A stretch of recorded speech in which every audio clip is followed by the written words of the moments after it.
Аньон 여러분, сіздермен бірге моллисем, жаңылтпашымызды жеке-жеке талдап көрейік. Канжаң дегеніміз соя соусы, коңжаң дегеніміз фабрика завод, коңжаңжаң дегеніміз фабрика заводтың басшысы, каң дегеніміз фамилия, каң және коң деп тұрғанымыз фамилия, тенжаң дегеніміз соя пастасы, сонымен толық аударатын болсақ, соя соусы заводының завод басшысы каң завод басшы, соя пастасы заводының завод басшысы коң завод басшы. Жалпы бір тыңдағанда қиын болып көрінгенмен сөздердің аудармаларын мағынасын білсеңіз, айту ешқандай да қиын емес. Олай болса, бірге айтып көрейік достар, я?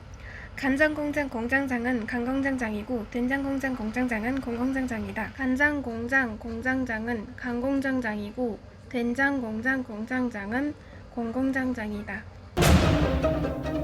사와디까. 죄송합니다. 간장 공장 공장장은 장공장장이고 해봐.